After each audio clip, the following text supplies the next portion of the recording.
Alors avant les élections, la grande tendance qui semblait apparaître était un certain affaiblissement des liens traditionnels entre religion et politique aux États-Unis. Le premier point de cet affaiblissement était dans les sondages la baisse assez significative des exigences que les électeurs avaient vis-à-vis de leurs candidats en matière de croyances.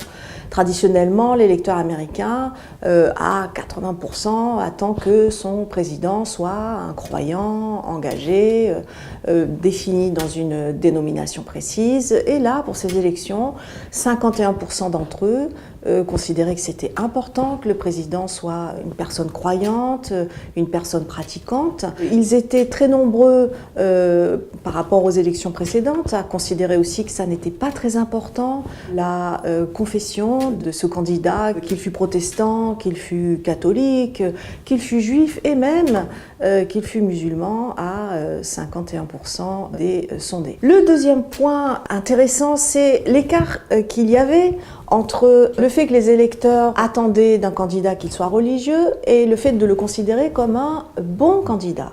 Donc là, notamment sur la personnalité de Donald Trump, les critères de l'appréciation des électeurs étaient intéressants, à savoir que la plupart d'entre eux considéraient que c'était vraiment le moins religieux des candidats et en même temps qu'il pouvait faire un bon président. Le troisième point était qu'il paraissait clair que les thèmes traditionnels de la guerre culturelle américaine, de la polarisation religieuse sur des thématiques très fortes comme l'avortement, le mariage homosexuel, la Cour suprême des États-Unis et son nouveau juge qui devrait ou pas être pro-choice ou pro-life.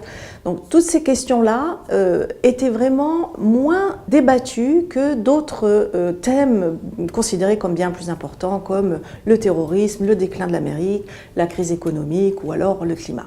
Et enfin, le dernier point, le plus important, c'est qu'il y a désormais dans la population américaine une part de plus en plus importante, grandissante, de gens qui se déclarent sans religion, ce qu'on appelle les nones, et qui, dans les sondages de l'année 2016, s'est levé jusqu'à 22-23%.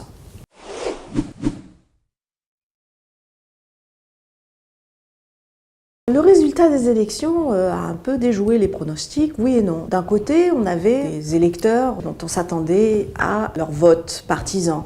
Par exemple, les évangéliques, à plus de 70%, ont voté pour le candidat Trump à cause de son discours sur le terrorisme, le danger de l'islam, le déclin de l'Amérique, la fin des valeurs. Donc on attendait que cet électorat vote pour ce candidat.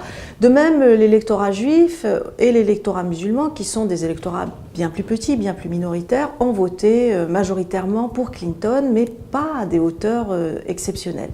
Alors finalement, la grande surprise a été le vote des protestants mainlines ou le vote des catholiques surtout. On s'attendait vraiment à ce que les catholiques votent à presque 60% selon les sondages pour Hillary Clinton et finalement, cette dernière a été créditée que de 45% du vote des catholiques.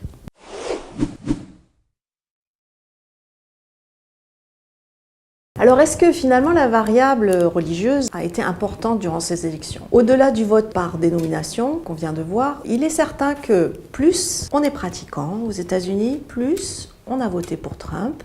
Deuxième paramètre, plus on est blanc, plus on a voté pour Trump. Donc on peut dire que la population blanche pratiquante a majoritairement voté pour Trump. Le deuxième point, c'est que, visiblement, les thèmes de mobilisation traditionnelle à connotation religieuse ont porté, c'est-à-dire la question du mariage homosexuel, ça a porté, la question des valeurs, de la famille, le thème de l'avortement. Donc, c'est toutes ces questions qui ont été celles de la guerre culturelle entre droite et gauche aux États-Unis ont continué à mobiliser les électeurs. Autre constat, la mobilisation de fin de campagne faite par Donald Trump vis-à-vis de l'électorat religieux et la polémique très violente des derniers jours autour de la rumeur et des preuves médiatiques que l'administration Obama et l'équipe de campagne de Madame Clinton étaient assez méprisants vis-à-vis de la population catholique et ça a pu décider un certain nombre d'électeurs contre elle. Enfin, je crois que le dernier paramètre qu'on n'avait pas vraiment bien estimé, c'est le degré de crainte que les Américains ont vis-à-vis de la religion musulmane et le lien qu'ils font entre islam et terrorisme. Et quand on regarde les sondages de 2015, les sondages de 2016 sur ce sujet-là, un discours qui insiste sur le lien entre islam et terroriste est bien plus porteur qu'un discours pacifiant. Et donc, entre les deux candidats, Trump n'a pas hésité à appuyer sur cette corde, et cette corde était visiblement sensible pour la population américaine.